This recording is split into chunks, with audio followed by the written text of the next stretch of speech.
Break के बाद खुश आमदेद। ब्रेक से पहले आसमा अरबाब आलमगीर साहिबा कह रही थी कि सुप्रीम कोर्ट का कोई टिल्ट नजर आ रहा है। आसमा साहिबा, क्या टिल्ट है ये? देखें जी, ये तो साफ जाहिर है कि पाकिस्तान पीपल्स पार्टी ने भी जुडिशरी बहाल होने के लिए इतनी ही कुर्बानियां दी, बल्कि मेरे ख्याल में सबसे ज्यादा कुर्बानियां पाकिस्तान पीपल्स पार्टी की वर्करों ने दी हैं। जब हमने सुप्रीम कोर्ट की और ये चीफ जस्टिस साहब की लड़ाई ठीक है, लेकिन टिल्ट क्या है? टिल्ट ये है कि वी फील के यहाँ पर पॉलिटिकल विक्टिमाइजेशन हो रही है और आफ्टर के एनआरओ को गवर्नमेंट ने नहीं दिया और उन्होंने सुप्रीम कोर्ट के कोर्ट में ये बॉल दे दी, तो उसके बाद मतलब ये पॉलिटिसाइजेशन और ये बार बार ये कहना जो है इट शोज पॉलिटिकल विक्टिमाइजेशन कौन कर रहा है? शरीफ साहब का भी देखें, अभी एक स्टांस है जुडिशरी के ऊपर। मैं सिर्फ ये जानना चाह रहा हूं मोमेंट पर उन्होंने विक्टिमाइजेशन कौन कर रहा है? पॉलिटिकल विक्टिमाइजेशन कौन कर रहा है? ये आप साफ जाहिर है कि सुप्रीम कोर्ट पॉलिटिकल विक्टिमाइजेशन कर रही है, वो तो साफ जाहिर है। और हमने जो लड़ाई की थी वो तो एक फ्री जुडिशरी के लिए की थी, not for a judiciary that would have a political tilt somewhere else. अगर हम लोग ट्रीजन की बात करें तो डोंट यू थिंक कि सुप्रीम कोर्ट पॉलिटिकल विक्टिमाइजेशन कर रहा है? तैयारा अफगानिस्तान मियां नसीर भुट्टो साहब से I believe that unfortunately you are totally mistaken। देखें, ये सुप्रीम कोर्ट ने तो इम्प्लीमेंटेशन के लिए कहा है ना, जो भी जजमेंट उन्होंने आज से 3 माह पहले दी है, और उस इम्प्लीमेंटेशन के अंदर कोई भी अगर जद में आ रहा है, खा वो पीपल्स पार्टी का है या PMLN का है या किसी और जमात से ताल्लुक रखता है या कोई ब्यूरोक्रेट है या वो कोई सियासी कारकुन है या जैसे भी है, तो जिन लोगों के खिलाफ उस वक्त केसेस थे और वो उसी तरह अगर शुरू हो गए हैं और शुरू कराने में अगर सुप्रीम कोर्ट उसमें सुपरवाइज कर रहा है, because supervisory authority supreme court के पास है, तो उसमें आप समझ रहे हैं कि ये पॉलिटिकल टिल्ट है या ये कोई विक्टिमाइजेशन हो रही है। तो आई बिलीव कि ये I think this is totally unfair. अच्छा, इसमें जो आप बात कर रही हैं कि पॉलिटिकल विक्टिमाइजेशन का एक आंसर है, मैं आपको सिर्फ ये सुनवाना चाहता हूं कि आज जो नैब के चेयरमैन हैं, जो हुकूमत के नुमाइंदे हैं, उनकी क्या आज पोजीशन थी सुप्रीम कोर्ट में, जो आप बात करी, मैं जरा सुनवाना चाहता हूं आपको। चेयरमैन नैब ने आज जब उनके ऊपर इजहार बरहमी हुआ तो एनआरओ के फैसले पर मुकम्मल अमल दरामद ना होने पर चीफ जस्टिस ने चेयरमैन नैब नवीद एहसन पर जब गुस्से का इजहार किया, चीफ जस्टिस ने कहा कि क्यों ना आपको जेल भेज दिया जाए, जिस पर चेयरमैन नैब ने गैर मशरूत माफी मांग ली और मोहलत तलब की। सुप्रीम कोर्ट ने मोहलत मुस्तरद की और कहा कि कल आपको नोटिस दिया गया, अब मजीद मोहलत नहीं दे सकते। इस पर चेयरमैन नैब ने फिर माफी मांगी और यकीन दहानी कराई कि कल तक फैसले पर अमल दरामद यकीनी बनाएंगे।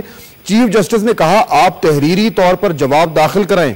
चेयरमैन नैब ने तहरीरी जवाब दाखिल कराया, जिसे अदालत ने गैर तसल्ली बख्श करार देकर मुस्तरद कर दिया और चेयरमैन नैब को 24 घंटे की मोहलत देते हुए हिदायत की कि कल तक फैसले पर अमल करें।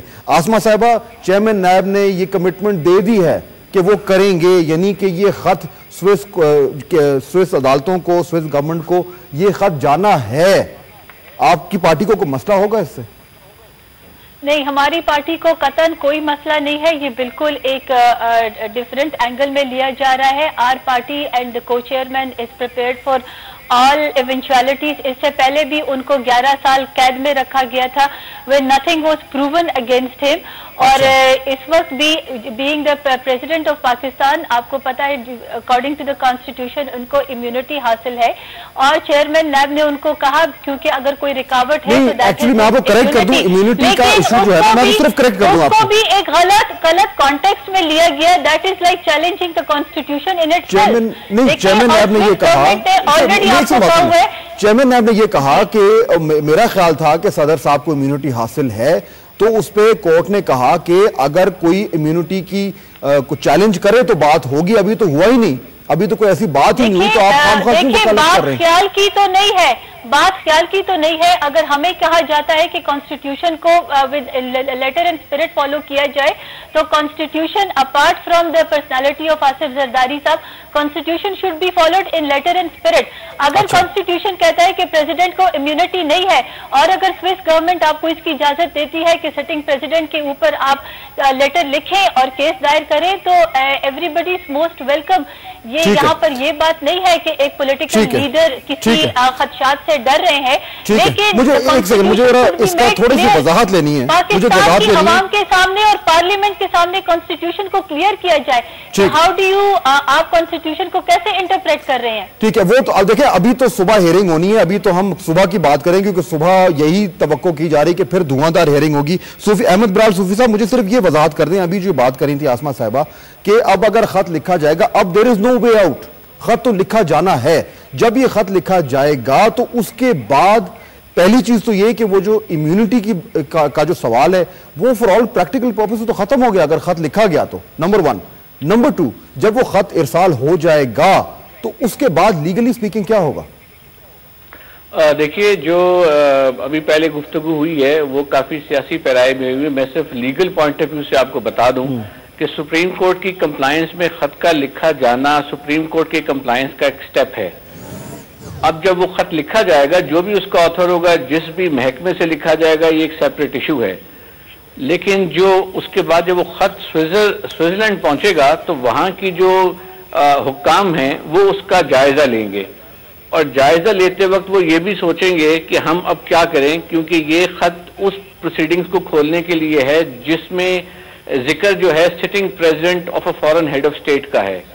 तो वहां पर प्रेसिडेंट ऑफ पाकिस्तान को सॉवरेन इम्यूनिटी का डिफेंस लेना होगा, यानी कि या वो खत का जवाब प्रेसिडेंट से बराह रास्त मांगेंगे या स्विट्जरलैंड की लीगल टीम उस पर बैठकर ये फैसला करेगी कि ये स्विस केसेस खोले जाएं अभी या ना खोले जाएं based on their assessment of sovereign immunity वहां पर।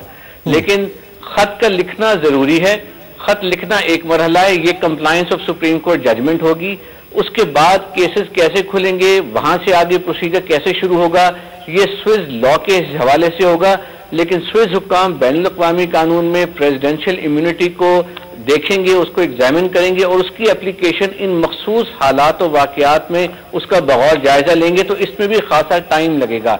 ठीक है, लेकिन एक बार ख्याल ये है, एक बार खत लिखा गया तो सुप्रीम कोर्ट की रिक्वायरमेंट है फैसले जजमेंट की, वो तो पूरी हो गई ना, वो बिल्कुल पूरी करनी जरूरी है, बिकॉज अदरवाइज तो आप कंटेम्प्ट ऑफ कोर्ट के उस जुमरे में जाएंगे। और मेरा ख्याल है हुकूमत इन प्रिंसिपल कहती भी रही है कि हम खत लिखेंगे, लेकिन जो कॉम्प्लिकेशंस एक्सपेक्टेड हैं वो स्विट्जरलैंड में हैं कि वहां के हुक्काम जब उस खत को रिसीव करेंगे तो वो फिर उसको कैसे आगे बढ़ाएंगे जब वो फाइल क्लोज कर चुके हैं। हो सकता है अकाउंट से पैसे भी वहां से मूव कर गए हों, और हो सकता है कि इम्यूनिटी का इशू जब वहां पर है स्विस अदालतें से कैसे लेती हैं, इन सब में भी वक्त लगेगा। तो खत लिखने के बाद फौरन मामलात खुलेंगे नहीं, लेकिन उसमें काफी गौर खौर होगा वहां पर। अच्छा, मुझे ये बताइए भुट्टा साहब कि अब ये खत जो है वो भी लिखा गया, लेट्स अज्यूम हो गया, सुप्रीम मलिक कयूम साहब की, जिसके हम ब्रेक के बाद बात करेंगे, उनके खिलाफ भी कार्रवाई हो गई, जजमेंट तो इंप्लीमेंट हो गया, लेट्स अज्यूम। लेकिन ये जो आसमा साहिबा बात कर रही हैं, ये जो तासुर है, जो उन्होंने कह भी दिया कि सुप्रीम कोर्ट का टिल्ट है, इसका क्या होगा? ये बड़ी बदकिस्मती की बात है कि इस तरह के कमेंट्स आ रहे हैं, बिकॉज यहाँ पे अभी सुप्रीम कोर्ट ने क्या किया है? सुप्रीम कोर्ट ने तो यही कहा है कि भाई जो हमने जजमेंट इंप्लीमेंट किया, और कौन सी जजमेंट, जिसके बारे में खुद इन्होंने आके कहा कोर्ट के अंदर कि जी आप इसको डिक्लेयर कर दें null and void, we don't have any objection. और उसके बाद जब उन्होंने सुप्रीम कोर्ट ने डिक्लेयर किया नल एंड वॉइड, तो उसका जो कॉन्सिक्वेंशियल इफेक्ट था उसको तो इंप्लीमेंट होना ना। जैसे सूफी साहब कह रहे थे कि भाई ये लेटर जब लिखा जाएगा, अगर कहते हैं जी इतने ये बोल्ड हैं और इतने ये फेयर हैं और इम्यूनिटी भी इनके पास है, जब इम्यूनिटी भी है तो फिर खौफ किस बात का? अच्छा, खौफ किस बात का? मैं यहीं से डिस्कशन को फिर शुरू करता हूं। ब्रेक का वक्त हुआ है, ब्रेक के बाद वापस आएंगे तो ये जानने की कोशिश करेंगे कि इस सारी सूरत हाल में जो सियासत चल रही है उस पर क्या असर हो रहा है। ब्रेक के बाद